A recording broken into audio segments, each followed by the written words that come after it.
गुणेषु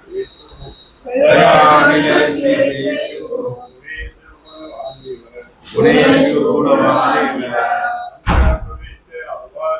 अन्तःप्रविष्ट आभाति विज्ञानेन विजृम्भितः। श्रील वेद व्यास कृत श्रीमद् भागवतम अध्याय द्वितीय स्कंद प्रथम अध्याय द्वितीय श्लोक संख्या 31 शब्दार्थ अनुवाद एवं तात्पर्य कृष्ण कृपा मूर्ति श्री श्रीमद् अभय चरणारविंद भक्तिवेदांत स्वामी श्री प्रभुपाद द्वारा तया विलसितेष्वेषु गुणेषु गुणवानिव अंतः प्रविष्ट आभाति विज्ञानेन विजृम्भितः। तया उनके द्वारा विलसितेषु यद्यपि कार्य में एषु इन गुणेषु गुणों में गुणवान गुणों से प्रभावित होने वाला इव मानो अंतः भीतर प्रविष्ट घुसा हुआ आभाति प्रतीत होता है विज्ञानेन दिव्य चेतना से विजृंभितः पूर्णतया प्रकाशित। अनुवाद। भौतिक पदार्थ की उत्पत्ति करने के बाद भगवान वासुदेव अपना विस्तार करके उसमें प्रवेश करते हैं। यद्यपि वे प्रकृति के गुणों में रहते हुए उत्पन्न जीवों में से एक लगते हैं, किंतु वे सदैव अपनी दिव्य पद पर पूर्णतया आलोकित रहते हैं। ओम अज्ञानतिमिरान्धस्य ज्ञानाञ्जनशलाकया चक्षुरुन्मीलितं येन तस्मै श्रीगुरुवे नमः। नाम श्रेष्ठमनुमपि शचीपुत्रमत्र स्वरूपं रूपं तस्याग्रजं गुरुपुरीं माथुरीं गोष्ठवाटीं राधाकुण्डं गिरिवरम् अहो राधिका माधवाशां प्राप्तो यस्य प्रतितकृपया श्रीगुरुं तं नतोऽस्मि। वन्देऽहं श्रीगुरो श्रीयुतः पदकमलं श्रीगुरुन् वैष्णवांश्च श्रीरूपं सहग्रजातं सहगणरघुनाथान्वितं तं सजीवं साद्वैतं सावधूतं परिजनसहितं कृष्णचैतन्यदेवं श्रीराधा कृष्णपादान् सहगणललिता श्रीशाखान्वितांश्च। गुरु वैष्णव भगवान तीने स्मरण हय विघ्न विनाशन अनायास हय निज वांछित पूर्ण। हरे कृष्णा कृष्णा कृष्णा हरे हरे हरे राम राम राम हरे हरे। तो द्वितीय रथ यात्रा कल है विश्व में क्या टाइम है? दोपहर 2 बजे से 6 बजे तक साइंस सेंटर से शुरू होगी। 3 बजे से शुरू होगी साइंस सेंटर सिटी लाइट से महेश्वरी भवन के पास। तो आप लोग सादर आमंत्रित हैं सब लोग विश्व की रथ यात्रा में। जगन्नाथ जी की रथ यात्रा, जगन्नाथ जी की रथ यात्रा अद्भुत है। तो आज हम फिर जगन्नाथ जी की कथा पढ़ेंगे। ये भी जगन्नाथ जी की कथा है, श्रीमद् भागवतम।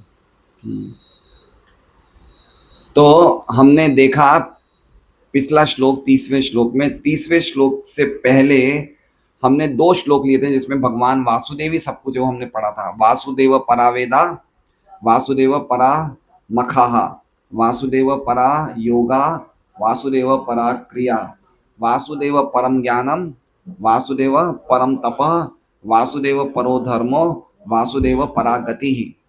ठीक है, तो यहाँ तक 29वें श्लोक तक भगवान वासुदेव की महिमा का गुणगान हुआ है। 23 से लेके 29 श्लोक तक। 23वें श्लोक से हमने शुरू किया था कि यद्यपि भगवान एकमात्र अकेले ये तीनों गुणों वाला जगत बनाते हैं और 3 रूपों में ब्रह्मा विष्णु महेश में अपने आप को विस्तारित करते हैं, लेकिन अगर किसी को परम कल्याण करना है तो उसे विष्णु की ही भक्ति करनी चाहिए, क्योंकि उससे क्या मिलता है? मोक्ष मिलता है। ये सब हमने चर्चा सुनी थी कि कैसे जो व्यक्ति वास्तव में मोक्ष घोर रूपान को त्याग देता है, देवताओं के घोर रूपों को त्याग के वो खाली नारायण कला शांता भगवान नारायण की उपासना करता है, भगवान वासुदेव की उपासना करता है। ये सब हमने पढ़ा था। तो सभी मोबाइल साइलेंट करते हैं सभी पर। मैं भी कर लेता हूँ एक बार। ये सब हमने पढ़ा था, ठीक है। अब क्या होता है, आखिरी श्लोक जो हमने पढ़ा था 30वें श्लोक में एक अलग सेक्शन शुरू हो जाता है। तो पहले अब 29वें श्लोक से 29वें श्लोक को कैसे समझे कि सब कुछ करने वाले कौन है? वासुदेव, है ना। वासुदेव परावेदा, शास्त्रों का उद्देश्य क्या है? वासुदेव। ठीक है। अब श्रीधर स्वामी क्या लिंक बता रहे हैं, बहुत सुंदर लिंक बता रहे हैं। देखिए, जब तक हम श्लोकों के लिंक नहीं समझेंगे ना, तब तक हमें श्लोकों में जो रुचि आनी चाहिए नहीं आएगी। ऐसे तो भागवत भागवत जी की ऐसी महिमा है कि कोई भी कुछ बोल दे श्लोक पे तो भागवत जी तो रुचिकर है सुनने में, लेकिन फिर भी लिंक होना चाहिए। तो श्रीधर स्वामी क्या कह रहे हैं कि आप ये कह रहे हैं कि वासुदेव ही सब कुछ है, सब कुछ करने वाले वासुदेव हैं, लेकिन शास्त्रों का तो कहना ऐसा है कि एक परम ब्रह्म ही जगत की सृष्टि करते हैं, जगत में प्रवेश करते हैं और जगत को नियमन करते हैं। तो आप तो कह रहे हो वासुदेव करते हैं सब। श्रीधर स्वामी क्या कह रहे हैं कि आप कह रहे हैं शास्त्र का उद्देश्य कौन है? वासुदेव। भागवत ये कह रही है वासुदेव, लेकिन आचार्यों का तरीका होता है वो लोग खुद ही क्वेश्चन करते हैं और खुद ही उसका जवाब देते हैं। तो क्वेश्चन क्यों करते हैं? क्योंकि हो सकता है कोई व्यक्ति इस प्रकार के प्रश्न करे, जैसे जो व्यक्ति भगवान से द्वेष करते हैं या भगवान के विरोध में हैं या निराकारवादी, इस प्रकार के प्रश्न करें कि भाई आप तो कह रहे हैं वासुदेव है सब कुछ, लेकिन शास्त्र पढ़ने पे, वेद पढ़ने पे हमें पता चलता है कि एक परम ब्रह्म है। कौन है? परम ब्रह्म है, जो सर्वव्यापी परम ब्रह्म है, वो ही जगत की सृष्टि करता है, वो ही जगत को चलाता है, वो ही जगत में सब कुछ करता है। तो फिर आप तो वासुदेव कह रहे हैं, तो वो कौन है? फिर वो कौन है? आप तो कह रहे हैं वासुदेव है, शास्त्र तो ऐसा कह रहे हैं। तो उसके जवाब में कह रहे हैं तीसरा, पहले हम 30वें श्लोक को रिवाइज कर देते हैं। 30वें श्लोक को क्या कह रहे हैं? स एव। क्या कह रहे हैं सबसे पहले? स एव। स एव मतलब वो वासुदेवी तो है। जो चर्चा तुम शास्त्रों में पढ़ते हो कि एक व्यक्ति जो जगत की सृष्टि कर रहा है, जगत का नियमन कर रहा है, स मतलब वो, स का मतलब क्या हो गया? वो मतलब कौन? जिसकी चर्चा हमने पिछले श्लोक में करी थी। किसकी चर्चा करी थी? वासुदेव की। तो स मतलब वो और एव मतलब ही, निश्चय ही। तो वो वासुदेव ही है, कोई और कोई व्यक्ति नहीं है। वो परम ब्रह्म जो है, जो जगत की सृष्टि कर रहे हैं, सब कुछ उत्पत्ति कर रहे हैं, वो कौन है? वो वासुदेव ही है। स एव। अब हमारा देखिए लिंक होने से कितना अच्छा लगता है। और अगर हम ऐसे ही पढ़ लें स एवेदम ससल जागरे, तो हमें पता नहीं लगेगा पिछले श्लोक से क्या लिंक है। तो पढ़ने में तो ऐसे भी अच्छा है, लेकिन जब तक पिछले श्लोक से पता नहीं चलेगा कनेक्शन, तो हमारा भी एक संबंध श्लोक से नहीं बैठेगा। ठीक है। तो क्या कह रहे हैं? स एवेदम। अब देखिए, एक तो बात ये लिंक पता चल गया, दूसरी बात क्या पता चलती है कि सूत गोस्वामी से 6 प्रश्न पूछे गए थे पहले अध्याय में, है ना। 6 प्रश्न पूछे गए थे। अगर आपको याददाश्त, तो अगर आप लोग बादाम बादाम खाते हो कि भाई परम श्रेय क्या है ना, क्या चीज व्यक्ति को मतलब बुद्धि से, क्या चीज को, कौन से शास्त्रों का सार क्या है, भगवान ने देव की गर्भ से क्यों प्रकट हुए। 6 प्रश्न याद है आपको? बचपन के दिनों में किए थे हमने 1 साल पहले। कीर्ति याद है कि तने? हाँ। तो आज कौन सा, क्या कुछ बोलना चाहते हैं माता जी? आपने मुंह खोला इसलिए तो हरे कृष्ण। तो आज हमारा कौन से प्रश्न का उत्तर है? चौथे प्रश्न का। कौन से प्रश्न का उत्तर है? अब जरूरी नहीं तीसरे का, तीसरे प्रश्न का भी उत्तर बाकी है। बीच बीच में अलग अलग प्रश्न, वो एक सीक्वेंस में नहीं आते। तो चौथा प्रश्न क्या था? 1.1.17 में चौथा प्रश्न है। पहले स्कंद के पहले अध्याय में के 17वें श्लोक में चौथा प्रश्न पूछते हैं शौनक ऋषि सूत गोस्वामी से। तो अगर हमारे पास पहला स्कंद है तो हम देखेंगे क्या पूछा था कि आप हमें भगवान के महान कर्मों के बारे में बताइए जो अपने अवतारों के द्वारा करते हैं। ये प्रश्न था। क्या प्रश्न था? कि आप उन भगवान के महान कर्मों का वर्णन करिए जो अपने अवतारों के द्वारा करते हैं। तो उसके उत्तर में अब ये 4 श्लोकों में वर्णन है, 30, 31, 32, 33। अब सबसे पहले किनका वर्णन करेंगे? पुरुष अवतार का। अब ये 4 श्लोकों में किनका वर्णन है? पुरुष अवतार का। जो 30वां श्लोक था पिछला श्लोक, उसमें वर्णन है महाविष्णु का। जो आज का श्लोक है उसमें वर्णन है गर्भोदक्षाय विष्णु का। तो पहले हम खाली 30वें श्लोक को रिवाइज कर देते हैं, जिससे आज के श्लोक में हम लोग थोड़ा सा कनेक्ट कर सकें। तो 30वां श्लोक क्या था? स एवेदम। स एवेदम मतलब वो जो महाविष्णु है वो वासुदेवी हैं, वो ही वासुदेव। इदम, इदम मतलब इस जगत को। इदम का मतलब क्या हो गया? इस जगत की ससर्ज, ससर्ज मतलब सृष्टि करते हैं, उत्पन्न करते हैं। कब करते हैं? तो कह रहे हैं अग्रे, अग्रे मतलब सबसे पहले, जब कुछ भी नहीं था, जब कुछ भी नहीं था, सृष्टि के पहले कुछ नहीं था। सृष्टि के पहले कुछ था? पद्ममुखी माता जी, सृष्टि के पहले कुछ था क्या? भगवान थे, भगवान तो थे, इसलिए तो सृष्टि करी। तो भगवान थे इसका मतलब क्या हुआ? भगवान भी थे, भगवान का नाम भी था। भगवान कभी अकेले नहीं रहते हैं, है ना। जैसे मान लीजिए कि अगर कोई प्रेसिडेंट आएगा अमेरिका का, तो अकेले आएगा क्या एरोप्लेन में? उनके सब सब सब साथ में आएंगे। तो उसी तरह से भगवान थे का मतलब क्या हुआ? भगवान का नाम, भगवान के रूप, भगवान की लीलाएं, भगवान की परिकर, भगवान का धाम, वो सब था। किसके पहले था? इस सृष्टि के पहले था, है ना। ये सृष्टि बनाने की इच्छा नहीं है भगवान की, ये सृष्टि बनाने की इच्छा भगवान की बिल्कुल नहीं है। अगर हमारे घर में बहुत जोरदार बाथरूम होगा, तो हम नीचे एसएमसी के बाथरूम में जाएंगे क्या? सुलभ शौचालय नहीं जाएंगे, है ना। तो ये सृष्टि में बनाने की इच्छा भगवान की बिल्कुल नहीं है। क्यों बनाते हैं? है ना, दो कारण से। भागवत में लिखा है भोगार्थम और मोक्षार्थम। किनके लिए? हमारे लिए। दो कार्य कौन से? भोगार्थम और मोक्षार्थम। लेकिन रियली कारण क्या है? मोक्षार्थम। क्या कारण है? कि कैसे ना कैसे जीव इस सृष्टि में जाए और क्या प्राप्त करे? मोक्षार्थम। लेकिन वो मोक्ष नहीं चाहते, वो क्या चाहते हैं? भोग चाहते हैं। इसलिए पहले क्या दे दिया? भोगार्थम। लातों के भूत बातों से जब भोग भोग करेंगे, लाते खाएंगे, तब मानेंगे, है ना, है ना। तो भोगार्थम मोक्षार्थम। तो भोग करेंगे करेंगे करेंगे, जब परेशान हो जाएंगे, दुखी हो जाएंगे, जन्म जन्मांतर, तो कभी इच्छा करेंगे कि मैं दुखी क्यों हो रहा हूं, तो उनको भक्तों का संग मिलेगा, फिर मोक्ष के बारे में सोचेंगे।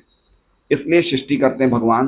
तो वो एक अलग टॉपिक है, हम आगे बढ़ रहे हैं। ससर जाग्रे, भगवान सृष्टि को करते हैं। अग्रे मतलब सबसे पहले। कैसे हैं वो? तो कह रहे हैं भगवान षड ऐश्वर्य पूर्ण है। कैसे करते हैं? आत्म माया। सूर्य जी तबीयत तो ठीक है आपकी? आज आ गए आप मुझे मना किया लेकिन आ गए, चलिए बहुत अच्छी बात है। इनके बिना हमारा भी मन नहीं लगता है। आत्म माया का अर्थ क्या हो गया? आत्मा मतलब खुद की, और माया मतलब शक्ति। किसी से हेल्प नहीं लेते भगवान। ये सृष्टि बनाने में किसी से हेल्प, किसी से कोई सहयोग नहीं लेते, पूरी सृष्टि बना देते हैं। खाली कैसे बनाते हैं? संकल्प मात्र से ये सृष्टि बन जाए, बन जाती है। हाँ, हमें एक चीज बनाने के लिए कितना टाइम लगता है, लेकिन भगवान खाली संकल्प करते हैं जिससे पूरी सृष्टि बन जाती है। तो आत्म माया का एक अर्थ होता है अपने संकल्प मात्र से, एक ही अर्थ हुआ। दूसरा अर्थ क्या हुआ? अपनी माया शक्ति द्वारा। और तीसरा अर्थ क्या हुआ? माया का तीसरा अर्थ क्या है? करुणा। माया का एक अर्थ क्या होता है? कृपा और करुणा। क्यों बना रहे हैं? बड़ी करुणा है भगवान में, कृपा है किस पे? हम पे। हम पे करुणा करने के लिए सृष्टि बनाते हैं। भगवान की कृपा कितनी है बताइए। जब भगवान के भक्त इतने कृपालु होते तो खुद भगवान नहीं होंगे कृपालु? हमने कल शाम के सत्संग में यहाँ पे पढ़ा ना कि परीक्षित महाराज कितने कृपालु थे, कि कली को भी शरणागति देती, है ना। तो भगवान कितने कृपालु हैं। भगवान राम यही बोलते हैं ना कि अगर रावण भी मेरे पास आता, सीता जी को किडनैप करने के बाद भी अगर रावण मेरे पास आता कि मैं आपकी शरण में, तो मैं उसे भी छोड़ शरण में ले लेता। ये भगवान की कृपा है। तो भगवान कृपा करने के लिए क्या करते हैं? आत्म माया या अपनी शक्ति से क्या बनाते हैं? इस जगत को बनाते हैं। सबसे पहले स एवेदम ससर जागरे भगवान आत्म माया। पहली लाइन समझ लीजिए, दूसरी लाइन में आ रहे हैं ये जगत का रूप कैसा है। जगत कैसे बनाया? उन्होंने अपनी शक्तियों से बनाया। रूप कैसा है? तो कह रहे हैं सद असत रूपया। अब देखिए कुछ शब्द ऐसे होते हैं जो शास्त्रों में बार बार आएंगे। एक ये शब्द है सद असत। अब सद असत का अर्थ देखिए क्या है। एक है कारण, और असत मतलब प्रभाव। कारण को इंग्लिश में बोलते हैं कॉज, और असत को कारण कार्य को क्या बोलते हैं? प्रभाव। एक होता है कारण और एक होता है कार्य। तो जगत का रूप कैसा है? जगत में कोई भी वस्तु है उसका संबंध किससे है? कार्य और कारण से। अब एक उदाहरण समझते हैं। आप जगत में कोई भी वस्तु देख लो, ऐसी कोई वस्तु बता दो जिसका कोई कारण नहीं है। सोचिए, कोई भी ऐसी वस्तु जो आपको जगत में दिखती है जिसका कोई कारण नहीं है।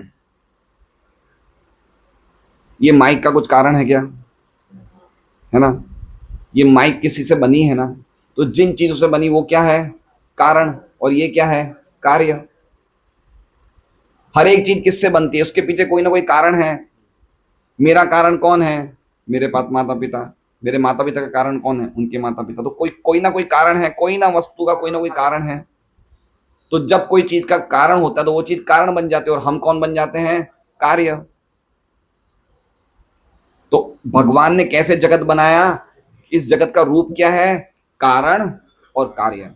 जैसे सबसे पहले भगवान प्रकृति पे दृष्टि करते हैं और काल शक्ति से दृष्टि करते हैं, तो प्रकृति क्या हो जाती है? क्या बन जाती है? क्या कहते हैं? महतत्व बन जाती है। तो प्रकृति क्या हो गई? प्रधान क्या हो गया? प्रधान मतलब प्रकृति एक ही है। प्रधान क्या हो गया? कारण। और महतत्व क्या हो गया? कार्य। फिर महतत्व से तीन अहंकार निकले, तो महतत्व क्या हो गया? कारण। और तीन अहंकार क्या हो गए? कार्य। तो जगत कैसे चल रहा है? कारण कार्य। ठीक है, जैसे मान लीजिए, अच्छा कारण भी दो होते हैं, एक उपादान, एक निमित्त। कौन से दो कारण होते हैं? उपादान और निमित्त। निमित्त मतलब जो उस काम को पूरा करता है, और उपादान मतलब जो उसके इंग्रेडिएंट्स होते हैं। क्या होते हैं? इंग्रेडिएंट्स। रसगुल्ले बनाने में अग्नि की जरूरत पड़ती है क्या?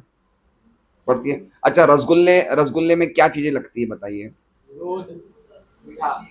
दूध और चीनी, है ना? तो दूध और चीनी कौन सा कारण है? उपादान या निमित्त? उपादान। दूध किससे बनता है? अरे रसगुल्ला किससे बनता है? दूध और, तो दूध और चीनी क्या हो गए? उसके इंग्रेडिएंट्स। तो उसे संस्कृत, उसमें शास्त्रीय भाषा में क्या बोलता है? उपादान। इससे काम नहीं चलेगा, अग्नि भी चाहिए ना। अग्नि से नहीं बनता रसगुल्ला, लेकिन अग्नि के बिना हो सकता है क्या? तो अग्नि क्या हो गया? निमित्त कारण। तो इसी प्रकार से ये जगत कारणों से बन रहा है। तो उपादान हो गया, प्रधान क्या हो गया? उपादान कारण। और काल क्या हो गया? निमित्त कारण। उपादान मतलब समझ रहे हैं? जल, भूमि, अग्नि, वायु, आकाश, मन, बुद्धि, अहंकार, ये सब चीजों से जगत बना है। तो ये क्या हो गए? उपादान।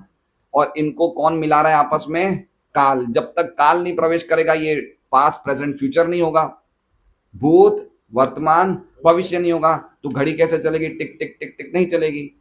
और घड़ी नहीं चलेगी तो हमारे काम नहीं होंगे। भाई हमें सुबह 11 बजे सुरेश जी को ऑफिस जाना है, तो कब जाएंगे?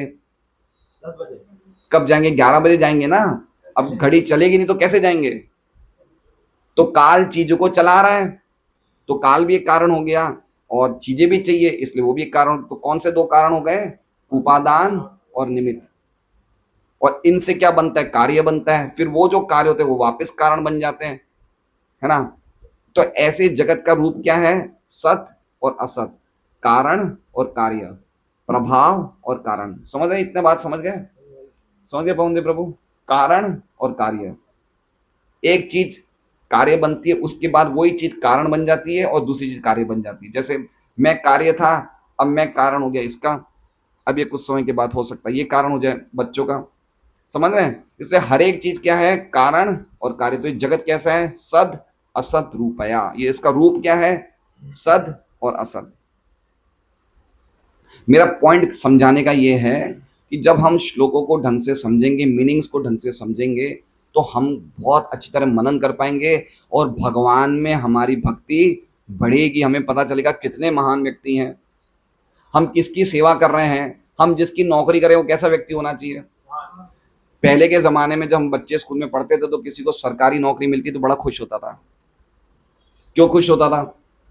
क्योंकि स्टेबल है भाई, कुछ नहीं होने वाला है। तो प्राइवेट नौकरी में तो फिर भी बाहर निकला जा सकता है। सरकारी नौकरी कैसी होती है? स्टेबिलिटी वाली होती है, कि भाई ये चलो बैंक में। अच्छा मान लो नौकरी, जैसे हमारे वो सत्संग सेंटर में, गोदादरा सत्संग सेंटर में जो वॉचमैन है ना, वो पहले बीएसएनएल में था। बीएसएनएल कंपनी है ना, उसमें था। तो अब उसको पेंशन मिल रही है 35,000। और बीएसएनएल कंपनी तो बंद हो गई, लेकिन पेंशन मिल रही है 35,000। अब कर रहा है वॉचमैनी का काम। तो सरकारी नौकरी में क्या है, बड़ा आराम है। तो सरकारी नौकरी में इतना आराम है तो भगवान की नौकरी में कितना आराम होगा। वो स्टेबिलिटी वाली है। स्टेबिलिटी मतलब समझ रहे हैं, शाश्वत है। और हम कौन हैं, हम भी शाश्वत हैं। तो हमें कैसी नौकरी चाहिए, शाश्वत चाहिए ना। हम शाश्वत है नहीं हैं। अभी हम 30-40 साल का जो हमारा जीवन बचा है, क्या है ये क्या है, ये क्या है, ये चुटकी। चुटकी बनाने में कितना टाइम लगता है, एक झटका। तो ये हमारा 30-40 साल का जीवन क्या है, एक झटके में। अगर हम शाश्वतता के परिप्रेक्ष्य से देखें, जैसे एक बार प्रभुपाद अब हवाई जहाज में ऊपर थे, ऊपर हवा में थे, तो नीचे लैंड करने वाला था, तो उनके पास में एक शिष्य था। तो उन्होंने कहा, ये देखो ये शहर तो माचिस की डिब्बी जैसा लग रहा है। जितनी बिल्डिंगें कैसी लग रही है, छोटी छोटी माचिस की डिब्बी जैसी लग रही है। तो कैसे पता चला प्रभुपाद को, ऊपर से देखा उन्होंने, तो यहाँ से देखते तो बड़ा लगता है। तो हम शाश्वतता के परिप्रेक्ष्य देखें तो हमारा उम्र कितना है, एक चुटकी है। स्पार्क जिसे बोलते हैं ना, गीता में आया है कि ब्रह्मा जी की जो अरबों साल की उम्र है, वो समुद्र में बुलबुले के समान है। तो हमारी उम्र का तो क्या है। लेकिन हमें क्या लगता है, हम तो अभी रहने वाले हैं। हमें क्या करनी, कौन सी गिनती शुरू करनी चाहिए सुरेश जी, शाश्वत आगे। उल्टी गिनती। उल्टी गिनती शुरू कर दीजिए। अब कितने साल बचे हैं, 30 साल। 30 साल में भी 10 साल नींद के निकल गए, कितने बचे, 20 साल। 20 साल में भी 10 साल काम धंधे के निकल गए, कितने बचे, 10 साल। अब कितना जीवन बचा है, हैं। शाश्वत नौकरी मिलने के लिए, अप्लाई करने के लिए हमें तैयार है। हमें भगवान की नौकरी करनी है, भगवान की सेवा करनी है, भगवान की महानता बता रही है। तो क्या कह रहे हैं, ये जगत कैसा बना है, सद असद रूपया 400। असौ मतलब वो भगवान ने, असौ का मतलब वो भगवान ने। और जगत किस चीज का बना है, गुणमया, तीनों गुण के बना है। जैसे सब्जी कैसी होती है, लवणमयी। लवणमयी मतलब समझ रहे हैं, नमक वाली सब्जी। तो जगत किसका बना हुआ है, नमक वाला बना है, मतलब गुणों वाला बना है जगत। ठीक है। जगत का रूप क्या है, सद असद। बना किसका है, गुणों का है। गुणमय, गुणमय, गुणमय मतलब गुणों का बना हुआ है। लेकिन भगवान कौन है, अगुणों। अगुण मतलब भगवान को गुण स्पर्श नहीं कर रहे, समझ रहे हैं। भगवान को गुण स्पर्श नहीं कर रहे। प्रकृति के 3 गुणों से भगवान ने इस जगत को बनाया, लेकिन भगवान को गुण स्पर्श ऐसे कैसे हो सकता है। अगर मान लीजिए कि शोभन कृष्ण प्रभु स्विमिंग पूल में जाएंगे, तो स्विमिंग पूल में घुसते ही गीले होंगे नहीं होंगे, लेकिन भगवान घुस रहे हैं और गीले नहीं हो रहे। कैसे हो सकता है ऐसे, तो कह रहे हैं विभु, वो कुछ भी कर सकते हैं। विभु मतलब सर्वशक्तिमान है। भगवान प्रकृति के गुणों से इस जगत को बना रहे, लेकिन खुद को, प्रकृति के गुण को कोई स्पर्श नहीं कर रहे हैं। तो ये श्लोक का 30वें श्लोक का अर्थ था। अब ये श्लोक बता रहा है भगवान ने सृष्टि करी, तो सृष्टि करने का काम किसका है, महाविष्णु। 3 पुरुष अवतार हैं भगवान के, एक है महाविष्णु, एक है शिरोदक्षाई विष्णु, एक गर्भोदक्षाई विष्णु। तो महाविष्णु का सबसे पहला फंक्शन क्या है, सृष्टि करना। क्या करना, सृष्टि करना। मतलब जितने भी तत्व हैं जिनसे जगत बनता है, भूमि जल अग्नि वायु, 16 तत्व है, उनका निर्माण कौन करते हैं, महाविष्णु। ओरिजिनल निर्माण करता महाविष्णु है। शरीर को नहीं बना रहे, लेकिन एलिमेंट्स को बना रहे हैं। तो सृष्टि कर दी भगवान ने। क्या सृष्टि करने के बाद वो अलग हो गए, अछूते हो गए कि चलो मैंने चीज बना दी, नहीं। फिर उसके अंदर क्या करते हैं, प्रवेश करते हैं। तो आज का श्लोक क्या है, प्रवेश करते हैं। उनका कौन सा रूप है, गर्भोदक्षाय विष्णु। पुरुष अवतार 3 होते हैं। तो आज जिसका वर्णन सुनेंगे हम, गर्भोदक्षाय विष्णु का सुनेंगे। 30वां श्लोक था महाविष्णु का, उन्होंने सृष्टि कर दी। अब सृष्टि करने के बाद भी जगत नहीं चल रहा है, तो क्या क्या भगवान ने कीर्ति काई करे हो, अंदर प्रवेश कर लिया। जब तक प्रवेश नहीं करेंगे जगत चलेगा कैसे। सृष्टि बनाना ही काफी नहीं है ना। आत्मा है इसलिए तो शरीर चल रहा है, तो परमात्मा है इसलिए तो जगत चलेगा। तो भगवान क्या करते हैं, प्रवेश करते हैं। तो आज का श्लोक प्रवेश करने वाला है, गर्भोदक्षाय विष्णु का। तो हम आज का श्लोक देखते हैं। पिछले श्लोक से कंटिन्यू आज का श्लोक है। तया विलसितेश वेशु। तया, तया मतलब वो माया शक्ति के द्वारा जिसका चर्चा हमने पिछले श्लोक में करी थी। आत्म माया है ना, माया मतलब भगवान की शक्तियों के द्वारा। तो तया का मतलब क्या हो गया, उन शक्तियों के द्वारा। विलसितेश्वेशु, विलसितेशु मतलब विलसित मतलब प्रकट हुआ। विलसित मतलब विलासित हुआ, विलास हुआ। एषु इस जगत का कैसा, गुणेशु मतलब गुणों का विलास इस जगत के रूप में हुआ। क्या हुआ, उन शक्तियों के द्वारा गुणों के इस जगत का विलास हुआ, गुणों के द्वारा उन शक्तियों, तया मतलब क्या हो गया, उन शक्तियों के द्वारा। विलसितेषु मतलब विलास हुआ, विलास मतलब समझ रहे हैं, भगवान लीला विलास करते हैं, कोई चीज को एंजॉय करना। विलास का मतलब क्या होता है, एंजॉय करना। तो प्रकृति के तीन गुण, गुणों का ये विलसित जगत है, गुणों से बना हुआ ये एंजॉयबल जगत है। किन्होंने बनाया, भगवान की शक्तियों ने। ठीक है, अब आगे देखिए क्या लिख रहे हैं। गुणवान इव, गुणवान इव शब्द को हम बाद में लेते हैं, पहले हम लेते हैं अंत प्रविष्ट है। अंत प्रविष्ट मतलब उसके बाद जो ये जगत बनाया, गुणों के विलास वाला जगत बनाया, उसके बाद क्या हो गए, अंत प्रविष्ट, भगवान कहाँ चले गए, अंदर प्रवेश कर लेते हैं। और क्या करते हैं, आभाति गुणवान इव, आभाति जो पहले लिखा हुआ है ना उसको बाद में लिख लीजिए, गुणवान। आभाति मतलब ऐसा प्रतीत होता है कि ये गुणवान है। गुणवान मतलब ये भी गुण वाले हैं, मतलब ये भी हमारे जैसे एक जीव हैं। गुणवान मतलब समझ रहे हैं, जो भी जगत में जीव हैं वो कौन है, हम लोग। हम लोगों का ये जगत कैसा है, गुणेशु। हम लोग सब किससे प्रभावित हैं, गुणों से। तो भगवान भी जब अंदर प्रवेश करते तो ऐसा लगता है हमारे जैसे वो भी गुणवान इव, वो भी गुणों से प्रभावित है। लेकिन ईव लिखा है, देखिए एक ईव लिखा है, गुणवान ईव। अभी जो ईव है ना, ईव और 30वें श्लोक में एक शब्द है एव, दोनों में अंतर है। ये संस्कृत में जानना बहुत जरूरी है। 30वें श्लोक में स एवेदम, एवे है ना, एव। 30वें श्लोक में क्या है, एव, और इसमें क्या है, ईव। तो एव का मतलब क्या हो गया, निश्चय ही, और ईव का मतलब हो गया मानो। जैसे मान लो कि मुझे एक रस्सी दिख रही है, रस्सी, तो ऐसा लग रहा है ये सांप इव, ये सांप जैसी लग रही है, लेकिन सांप नहीं है, ये रस्सी है। तो उसी प्रकार से ऐसा लग रहा है कि ये गुणवान इव, लेकिन ये गुणवान नहीं है। ये गुणवान नहीं, लग रहा है कि ये भी गुणों से प्रभावित है, लेकिन ये गुणों से प्रभावित नहीं है। इतना जगत बना लिया, जगत के अंदर अंदर प्रवेश कर लिया, फिर भी गुणों से बिल्कुल भी प्रभावित नहीं है। इतनी निरासक्ति है। लग रहा है, हम अगर हमारे पास धन होगा तो हमें क्या कहा जाएगा, धनवान, है ना। हमारे पास रूप होगा तो क्या कहा जाएगा, मतलब समाधा जी, रूपवान। लेकिन भगवान के पास सभी प्रकृति के तीन गुण चला रहे हैं, लेकिन भगवान लग रहे हैं गुणवान, लेकिन गुणवान नहीं है। तो श्रीधर स्वामी इसकी टीका में कहते हैं कि हम लोग आकाश का इतना कोना दबा लेते हैं और लोग कहते हैं ये हमारा घर है। समझ रहे हैं, आकाश का इतना कोना, अरे 2000 स्क्वायर फीट का फ्लैट है, एक कोना हुआ नहीं हुआ, वो कोने में प्रवेश करते क्या लगता है, ये हमारा घर है ना। तो जैसे मान लीजिए कुत्ता एक जगह रहता है जमीन पे, और कुछ समय कुत्ता उस जमीन पे रहता है, क्या सोचता है, ये मेरी जगह है। तो हम लोग की भी क्या स्थिति है, पशु बुद्धि है।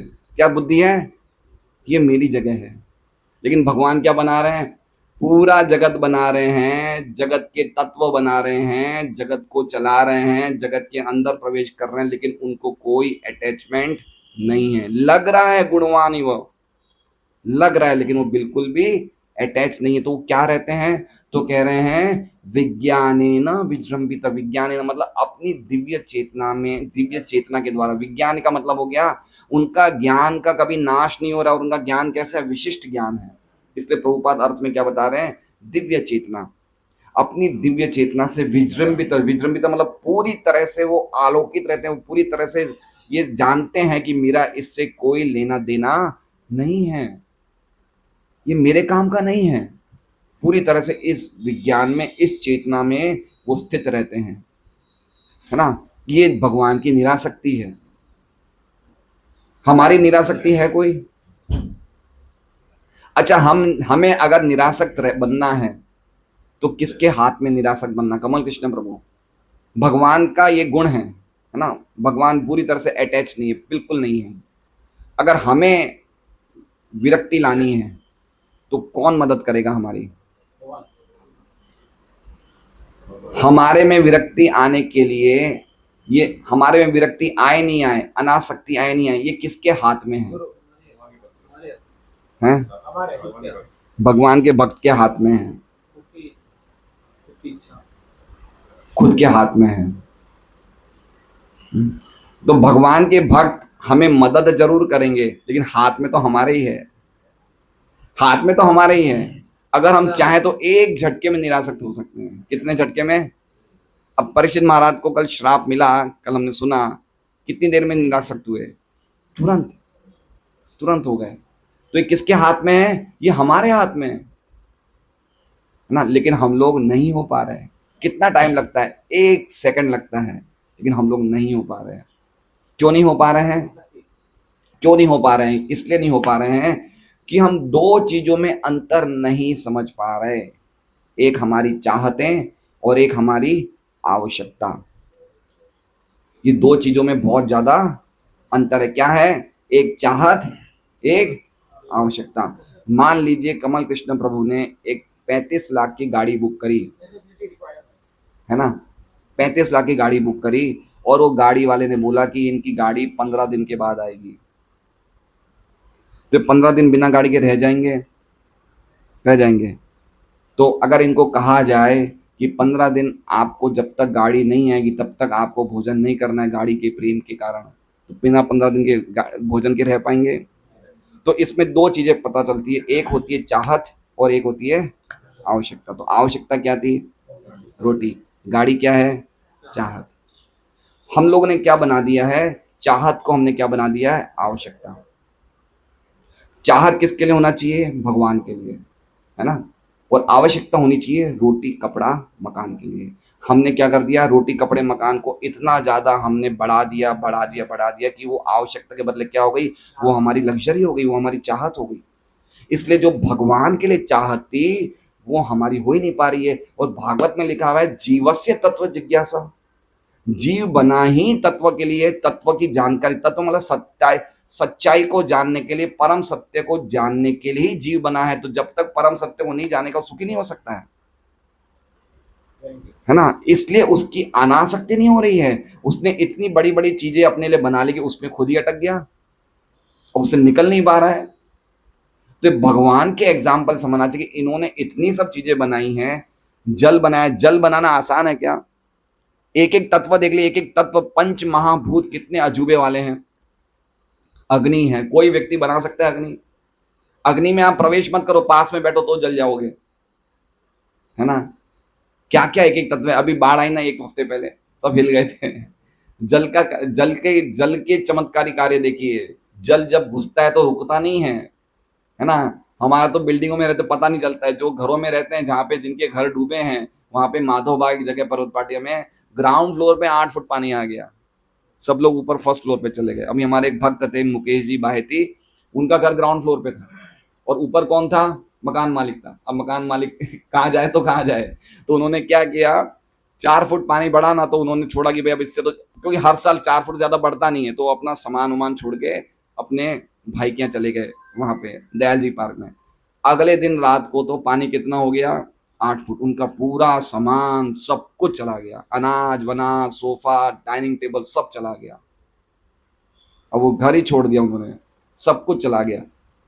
तो अब वो सोच रहे हैं कि हम कोई गोडादरा वोडादरा कोई ऊंचे एरिया में जाए रहने के लिए।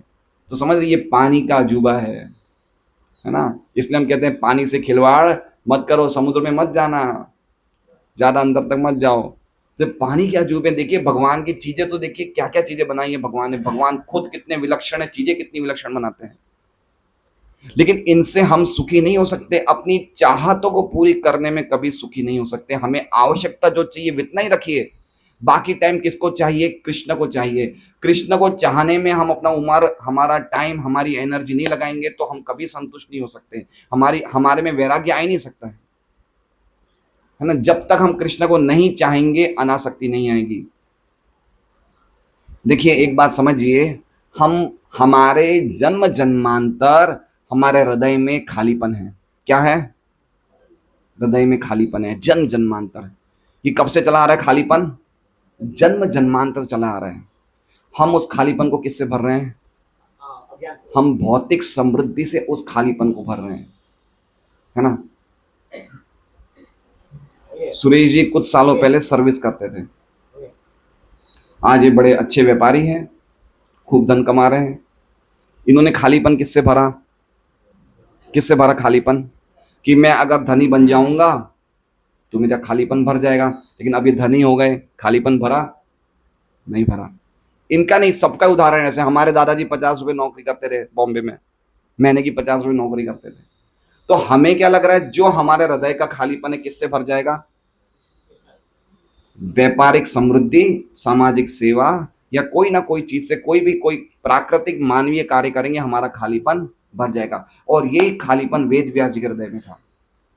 वेद व्यास जी ने सब ग्रंथ लिख दिए तो भी उनके हृदय में खालीपन था। ये चक्कर क्या है? मैंने सब लिख दिए, वेद लिख दिए, पुराण लिख दिए, उपनिषद लिख दिए, महाभारत लिख दिया, वेदांत लिख दिया, मन में खालीपन, हृदय में खालीपन क्यों है? ओहो, मैंने कृष्ण की प्रचुर मात्रा में लीलाओं का वर्णन नहीं किया। जितने में नारद जी आ गए, बोले तुमने क्या पागलपन किया, इतने सारे ग्रंथ क्यों लिख दिए, ये टाइम बेकार कर दिया तुमने, तुम्हें खाली भागवत ही लिखना था। भागवत लिखने से लोगों का खालीपन दूर होगा, जो अधूरापन अंदर है, जो कमी रह गई है, और तुम्हारा भी इसलिए दूर होगा। फिर वेद व्यास जी ने भागवत लिखा। तो जो हमारे हृदय में जो अंदर जो अंदर जो एक क्या कहते हैं, खाली एक एम्प्टीनेस, जो वेकेंटनेस, जो खालीपन है, वो किसका है? भगवान की भक्ति के रस का है। वो भक्ति के रस के बिना कोई भी भौतिक जगत का रस उस खालीपन को नहीं भर सकता। अगर हमारे पास और भी कितने रुपए हो जाएं, कितनी गाड़ी, लेकिन वो खालीपन ऐसा का ऐसा रहेगा जो जन जन्मांतर चला आ रहा है। कैसे दूर करेंगे खालीपन को?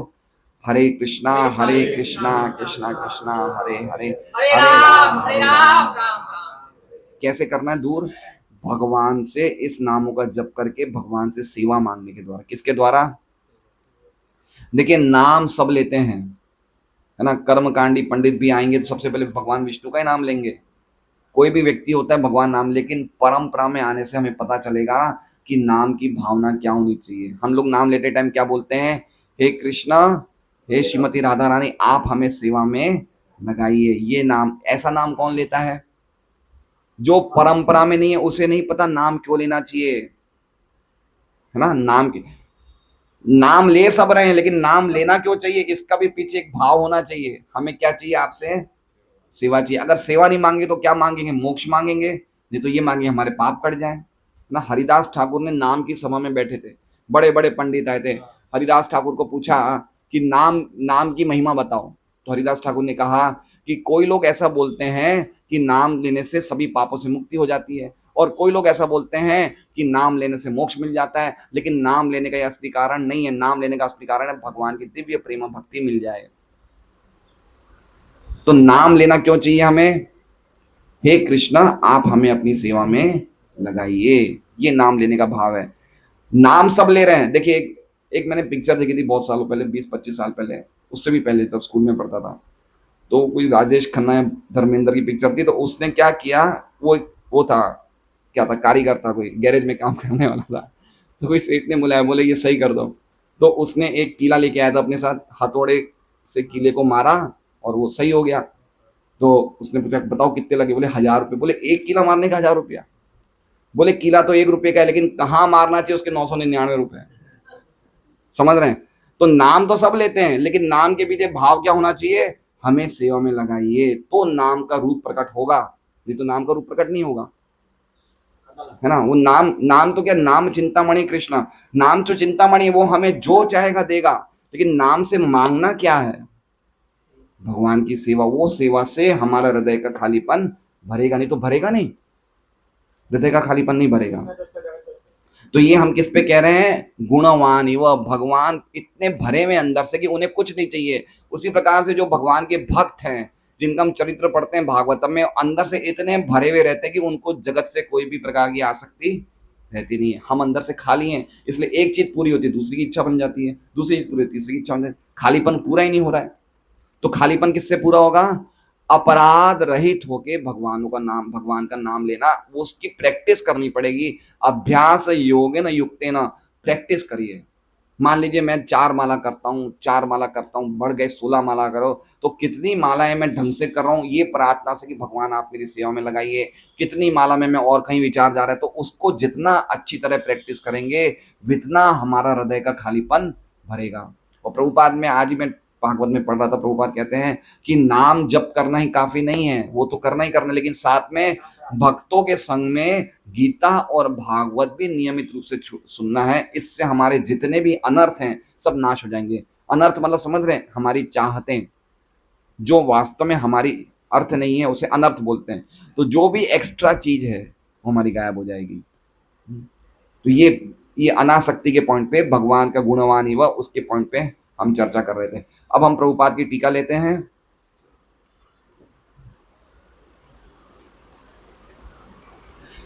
जीवात्माएं भगवान की भिन्नांश हैं, और जो जीवात्माएं वैकुंठ जगत में रहने लायक नहीं है उन्हें इस भौतिक जगत में डाल दिया जाता है, जिससे वे जी भरकर भोग कर सकें। तो सबसे पहले बताया सृष्टि का कारण क्या है ना। सृष्टि भगवान ने बनाई, सृष्टि में भगवान प्रवेश कर रहे हैं। क्यों कर रहे हैं? क्योंकि जो जीवात्मा तैयार नहीं है भगवान की सेवा के लिए या भगवान से उन्मुख नहीं है, उनको कहीं ना कहीं तो रहने की जगह दी जाए, है ना। तो उनके लिए बनाया है ये भौतिक जगत, कि तुम्हें जितना भोग करना है करो, जो चाहिए चाहिए।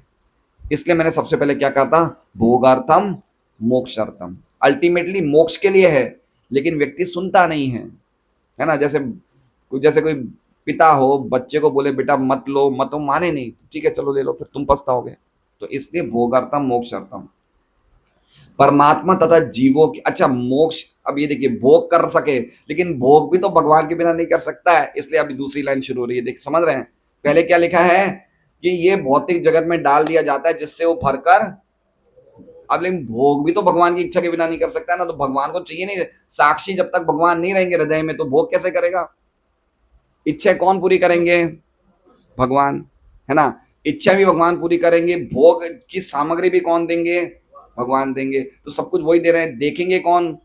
वो भी भगवान देखेंगे। तो इसलिए दूसरा सेंटेंस आ रहा है, परमात्मा तथा जीवों के नित्य सखा के रूप में भगवान अपने किसी एक पूर्ण अंश के द्वारा जीवों के साथ रहकर उनके भौतिक भोगों में पथ प्रदर्शक बनते हैं और उनके सारे कार्यकलापों के साक्षी रहते हैं।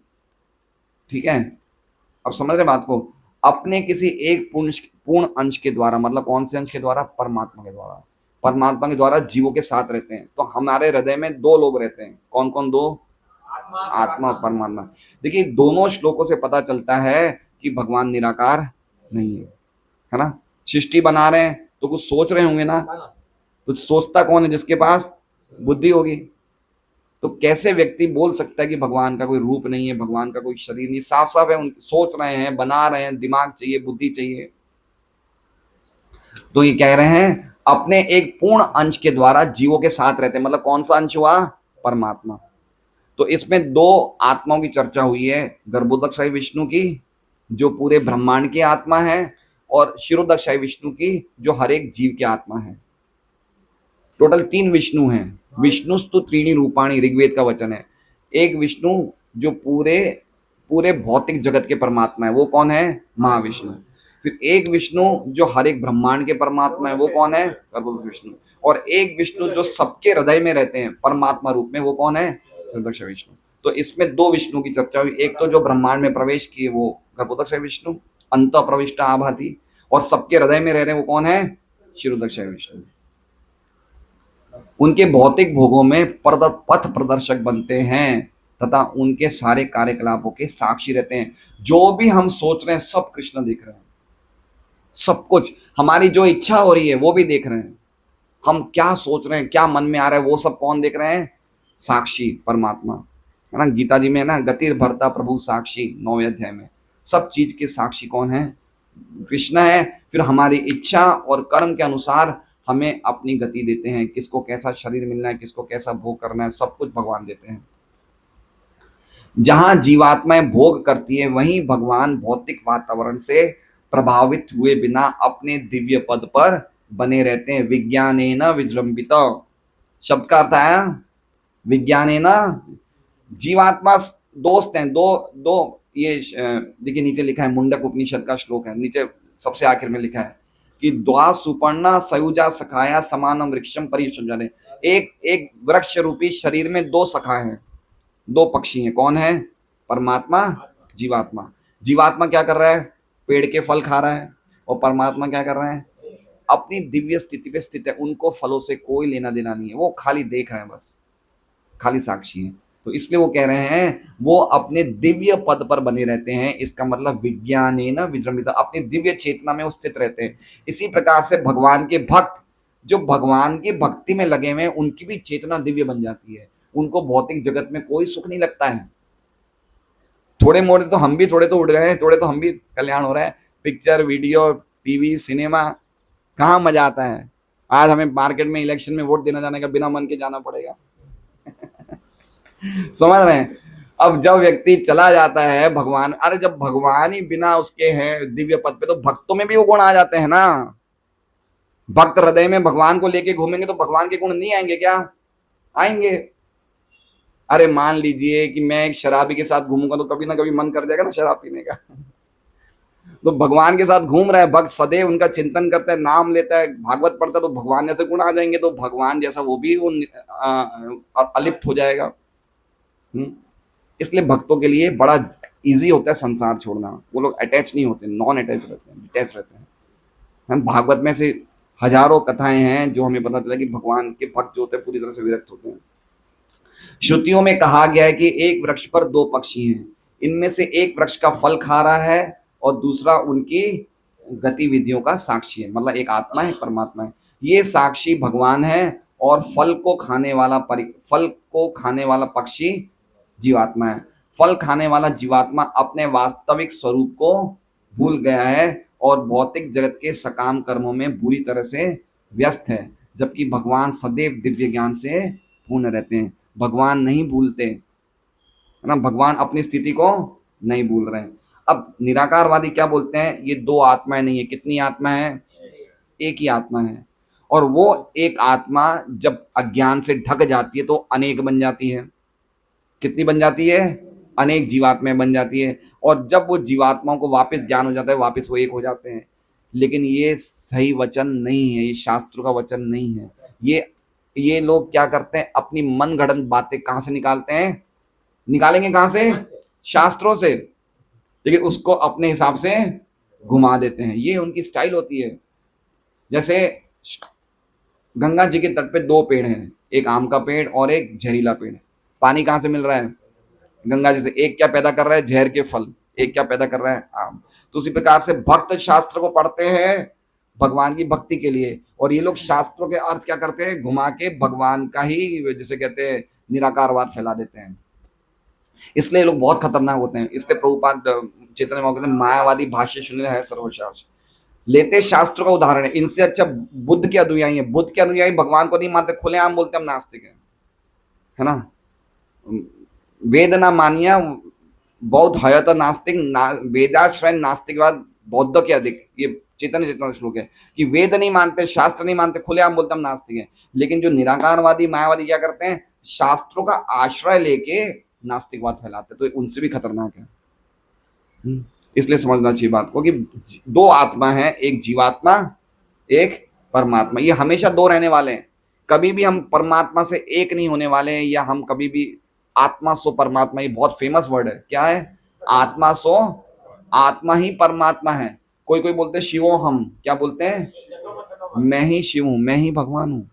तो ऐसे ऐसे अलग अलग वर्ड हैं। ये सब वर्ड कहां से आते हैं? ये शास्त्रों से ही आते हैं, है ना। तत्त्वमसि, ये सब वर्ड कहां से आते हैं? शास्त्र से। लेकिन इनका अर्थ वो नहीं है जो ये लोग बना रहे हैं।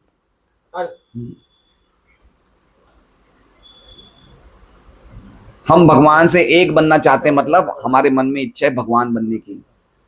भगवान बनने की हमारे हृदय में इच्छा है, इसलिए हम भगवान से क्या होना चाहते हैं? एक होना चाहते हैं, सेवा नहीं करना चाहते। इसलिए जो व्यक्ति सेवा नहीं करना चाहता है, सेवा से झिझकता है, तो उसके मन में कहीं ना कहीं इच्छा रह जाती है मुझे एक बनने की। इसलिए जब भी सेवा मिले करनी चाहिए। जितना सेवा करेंगे हमारा जीव का जो ओरिजिनल स्वभाव है वो विकसित होता रहेगा। इसलिए सेवा के लिए कभी मना नहीं करना चाहिए। रात को 3-4 बजे सेवा मिल जाए, ले लेनी चाहिए, मना नहीं करना चाहिए। भक्तों की सेवा, भगवान की सेवा, सेवा करने से, जैसे पहले के जमाने में क्षत्रिय राजा थे ना, पूर्व काल में हम देखते हैं भागवत में, राजा कहाँ करने जा रहे हैं, कहाँ क्या करने जा रहे हैं, शिकार करने जा रहे हैं, और दो चार हल्के हल्के प्राणी को मार देते थे। क्यों मारते थे, शिकार शिकार क्यों करते थे? तो प्रभुपाद बोलते हैं कि लड़ाई आए दिन थोड़ी होती है, लड़ाई तो आए दिन होती नहीं है, तो लड़ाई नहीं करेंगे तो खून ठंडा हो जाएगा। तो खून को गर्म रखने के लिए, कहीं ठंडे नहीं पड़ जाए, लड़ाई के टाइम पे पीछे नहीं हट जाए, तो कभी ना कभी हल्के प्राणियों का, जिनकी कीमत नहीं थी, उनका शिकार करते थे, फिर वो प्राणी को मारने के बाद उनको यज्ञ में डाल दिया जाता था, वो एक अलग बात है। लेकिन इसलिए हमारा कहीं सेवा का भाव कम नहीं हो जाए, इसलिए सेवा करते रहनी चाहिए।